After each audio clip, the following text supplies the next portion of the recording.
At the beginning of this thrilling story, we see a strange kind of angel falling from the sky who has now landed directly on the ground. The angel's name is Michael, and he is badly injured. So, the first thing he does is heal all the wounds on his body. After that, he heads towards a warehouse. Inside the warehouse, there are many weapons and arms worth millions of dollars. For some reason, Michael begins to stuff all the weapons into his bag, essentially stealing all the valuable weapons stored in the warehouse. However, just as he exits with the bag full of weapons, two police officers stop him. They even start shooting at Michael, but it doesn't seem to affect him at all. His body begins to recover automatically. Then, using his incredible speed, Michael catches both officers and kills them. All of this seems like child's play to Michael. Killing humans felt like a game to him. After taking all the weapons, Michael leaves the place. The next day, we are shown a small hotel in a desert area called Heaven. Due to the barren surroundings, not many people visit this place. The owner of this hotel is named Bob, who also has a son named Jeep. Jeep is asleep in his room when he starts getting strange and terrifying visions in his dream. Alarmed, he wakes up and comes outside. There, a woman named Charlie is sitting, someone Jeep is deeply in love with. Jeep goes to Charlie and tells her about his weird dreams. But Charlie doesn't pay much attention because she's caught up in her own problems. Charlie tells Jeep that she is pregnant and that she's about to deliver the baby soon, but she doesn't want to raise the child. She plans to leave the baby in an orphanage after birth so it can grow up on its own. Even though Jeep is not related to Charlie by blood, and the baby isn't his, he still volunteers to raise the child. He tells Charlie, "Don't lose hope. We'll raise this baby together and make him a good human being who will make us proud someday." It was surprising because even though the child wasn't his, Jeep was ready to take on the responsibility, purely because he loved Charlie. But Charlie was so confused that she couldn't even recognize her true life partner. Now we are introduced to a tourist named Kyle, who is trying to call his family. However, his phone battery is completely dead, so he comes to Charlie for help. He tells her he needs to urgently make an emergency call to his family. That's when Jeep tells him he can go into the restaurant and use the telephone there. Kyle quickly heads into the restaurant where the owner, Bob, and a couple are sitting and chatting. There are also a few chefs working in Bob's restaurant. Kyle heads straight to the telephone to make his call. Meanwhile, Jeep looks outside and sees a massive storm approaching from a distance, a storm unlike anything they've ever seen before. The intensity of the storm is so high that all electrical appliances in the restaurant suddenly shut down. The TV, fridge, oven, everything suddenly started to malfunction. Everyone working in Bob's restaurant was experiencing this kind of situation for the first time, because electrical appliances didn't usually break down so quickly. But Jeep assumed it was just a small sandstorm that would pass soon.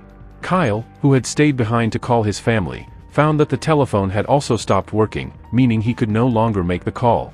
Just then, an old car is seen approaching the restaurant. An old woman steps out of the car and enters the restaurant to eat. The couple who were already sitting inside asked the old woman about the conditions in her city, since she was clearly from a different place and had just come here for a meal. The old woman simply replied that everything is about to end, and no human being in this city will survive. Charlie comes over to take the woman's order. After placing her order, the old woman confirms Charlie's name, and then says something shocking. "The child growing inside you will also die. No one can save any of you now." Hearing this, everyone in the restaurant is stunned. One of the men from the couple stands up and confronts the old woman, demanding what she meant by that. He gets very angry, but the woman refuses to calm down and starts laughing in a strange, disturbing way. As soon as the man walks over to her to talk, the old woman suddenly goes berserk and bites his neck viciously. In an instant, she turns into a cannibalistic creature. Everyone in the restaurant is terrified by what they've just witnessed. The woman's entire behavior changes completely, and she even starts crawling upside down on the wall, something no normal human could do. To protect the customers, Jeep's father Bob pulls out his shotgun, but before he can shoot her, he's pushed and drops the gun. Jeep, after hearing the loud screams, rushes inside the restaurant and sees the old woman, now fully a zombie, attacking everyone. Without wasting a second, Jeep picks up the shotgun from the floor and points it at the zombie. But strangely, the old woman begins begging for her life, pleading with Jeep not to kill her. Jeep, being a kind-hearted person, hesitates and doesn't shoot. But taking advantage of his hesitation, the zombie lunges at him to attack. That's when Kyle, who had come to make a call, pulls out his own gun and shoots the zombie old woman, killing her instantly. She falls to the ground, dead. Meanwhile, the man who was bitten on the neck by the zombie is quickly rushed to the hospital, but his condition begins to deteriorate rapidly, within just a few minutes. They all placed the injured man inside the car and began driving away, but the same sandstorm appeared before them once again. However, this was not an ordinary storm. Within it were swarms of strange insects, surrounding them completely. Realizing they couldn't move forward through the storm, they turned the car around and returned to the restaurant. Jeep and the others were completely confused and frightened. No one could understand what these bizarre events meant. Suddenly, out of the thick storm, a police vehicle emerged and stopped right in front of the restaurant. The shocking part was that the person who stepped out was none other than Michael, the fallen angel. Michael immediately started asking about the old woman who had come to the restaurant. But by that time, she was already dead. Seeing the suspicious situation, the restaurant staff picked up weapons and pointed them at Michael, thinking he might be behind all these strange events. But Michael explained to them that more people like that old woman were going to come, evil beings who wouldn't spare anyone. And no one except Michael could protect them. Though his words made little sense to them, Michael tried to make them understand that they were going to be attacked by something far more dangerous. Michael had stored the same stolen weapons in his car and began distributing them to the restaurant staff, telling them to use them for self-protection. He even gave a gun to Charlie and told her, "Your protection is extremely important, because the child inside you is no ordinary child. Once born, he will bring an end to all of this." Michael walked confidently into the restaurant. Though Jeep and the others were still afraid, they followed him inside with their guns. Michael warned them, "Just like the old woman attacked you, more demonic zombies like her are on their way. We need to be ready for the danger ahead." Later that night, Kyle notices a strange light outside the window. When he looks closely, he sees a bizarre figure approaching, with teeth exactly like the old woman's. That meant this person was also a demon, coming to kill them. This creature's arms, legs, and body parts stretch into terrifying lengths, resembling a dangerous beast closing in fast. But Michael had already prepared for this. Thanks to Michael, all the members now had guns and began firing relentlessly at the demonic figure. After being hit with so many bullets, the creature finally falls dead. Everyone thought they were now safe, but they were wrong. Within minutes, they see the headlights of more vehicles approaching from the road. But inside these cars were not humans, they were all filled with more of those demonic zombies. These zombies behaved very strangely, forming packs and charging toward the restaurant. Jeep, his father, and all the survivors keep firing continuously to defend themselves. Even though many of the zombies had been defeated by the group working together, some of the demonic zombies managed to break into the restaurant. One of them grabbed the injured man, the one who had been bitten earlier by the old woman. Everyone tried their best to save him, but they failed. The zombie dragged the man outside, and before their eyes, a group of zombies surrounded him and began eating him alive. The sight was terrifying and traumatic for the survivors. It was now beginning to feel like they wouldn't be able to survive this onslaught. The demonic beings had completely surrounded the restaurant. But just then, Michael took guns in both hands and began firing at the horde with incredible speed and accuracy. Michael's aim was so precise that each shot brought down one zombie. Within a short time, Michael had killed all the zombies around the restaurant. He then turned to the others and said, "We need to shut all the doors and windows immediately, so none of them can get inside." At this point, Bob finally questioned Michael, asking what exactly was going on and why these demonic creatures were attacking the restaurant. Michael then revealed the truth to everyone. Humanity is vanishing from this world. People have lost their faith in God. No one cares about one another anymore. Most people wish harm and suffering upon others. Because of this, God has grown furious. And now, he has decided to wipe out all humans from Earth. Michael went on to explain that these deadly zombies were sent by God to eliminate humans one by one. This isn't the first time something like this has happened, Michael continued. You all know it as the apocalypse. God has previously sent deadly plagues and disasters meant to destroy mankind. But somehow, humans always found a way to survive. This time, however, God will not make the same mistake. He has sent his most terrifying zombie devils, merciless killers, who will not stop until humanity is gone. But then, Michael made a shocking revelation. I do not want that to happen. Michael revealed that he is actually an angel, and that he came to Earth to protect what's left of humanity. I believe there are still good people left, people who care about others. That is why I disobeyed my father and came here, to help save you. Michael even confessed that he was originally chosen by God to lead these zombie creatures in their mission to destroy mankind. But when Michael realized that humanity deserved one more chance, he rebelled against God and descended to Earth to fight against his own army. To help everyone, Michael turns to Cherry and tells her that her child must be kept alive. It is the responsibility of all of them, because the child could become a symbol of humanity in the future, someone who will guide people toward a better path. Hearing all this, Cherry starts laughing and tells Michael, "But I'm just an ordinary person, how can my baby be so unique?" Michael simply explains that in the eyes of God, all humans are equal. He doesn't believe in any kind of superiority or inferiority. But when he feels that humans have gone astray, he punishes them in his own way. Michael also approaches Jeep and tells him that he's a good man, someone who has always wished well for others, and that's why good things will happen to him too. Michael adds that people like Jeep are the reason he came to Earth, to save humanity. Soon, morning breaks. Just then, they realize that the man who had been bitten by the old lady was still alive, hanging upside down on top of a car by the zombies. When the man's wife sees him in that horrific state, she is terrified and rushes out of the restaurant to save him. But one of the cooks stops her, knowing it's dangerous outside. As the lady and the cook reach her husband, his body suddenly explodes. The zombies had filled it with acid. The acid spills all over both of them, but the cook jumps in front of the lady and saves her, dying in the process as the acid burns through him.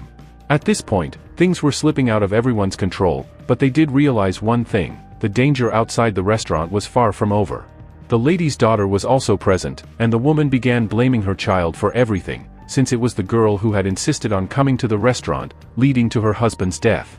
As the situation calms down a bit, they find that one of the radios has started working again, and a signal comes through announcing that there's a refugee camp nearby with full medical facilities. Some people begin to suggest that they should leave the restaurant and head to that camp.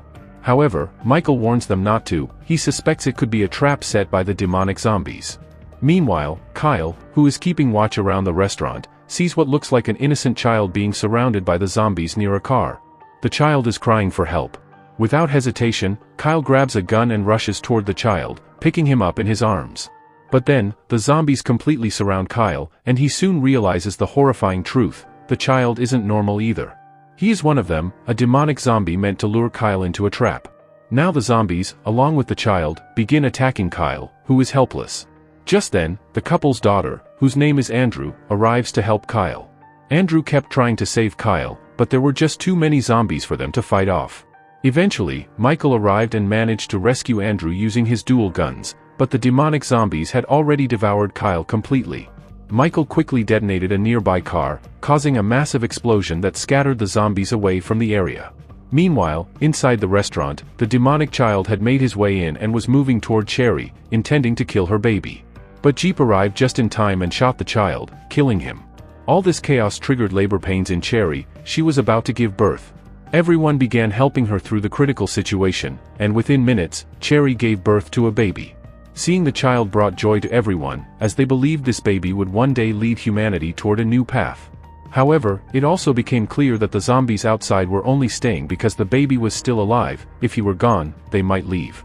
Suddenly, the wife of the man who had died earlier took the baby in her arms and suggested they should hand it over to the zombies so they would be spared. The others desperately tried to stop her, but she was completely out of control after her husband's death. Seeing the situation escalating, Michael had no choice but to shoot her. The baby slipped from her arms, but Jeep caught him just in time. They now had the baby safe with them, but just then, the restaurant door was broken open by another angel, Gabriel, Michael's brother. Gabriel had been following their father's command to destroy all humans. Unlike Michael, Gabriel was loyal to their father's divine plan and was even willing to go against his own brother to fulfill it. Michael quickly handed the baby to Jeep and told him to take Cherry and the child somewhere safe. When Gabriel confronted Michael, he told him he should have obeyed their father's orders. But Michael remained firm in his belief that humanity still had good people and deserved another chance to grow. Gabriel disagreed and the two brothers began a fierce battle. Gabriel, having full access to angelic powers, soon gained the upper hand. Eventually, he killed Michael. As Michael died, a strange golden light emerged from his body and drifted away into the sky. Meanwhile, Jeep drove away in his vehicle, carrying Cherry and her newborn son to safety. Just then, Jeep noticed strange patterns forming on his hand, exactly like the ones that had appeared on Michael's body. The truth was, after Michael's death, being an angel, his soul and powers would transfer to another pure-hearted soul, someone righteous and committed to doing good. Now, all of Michael's powers had been transferred into Jeep, because from the very beginning, Jeep had shown himself to be kind-hearted and selfless. Soon, Jeep also started realizing this transformation happening within him. Meanwhile, back at the restaurant, Jeep's father was still alive. When he saw Gabriel in front of him, he deliberately triggered a massive explosion. Gabriel escaped using his giant wings, but Jeep's father lost his life in the blast. Gabriel quickly tracked down the car carrying Cherry and her baby. He attacked it, causing it to crash.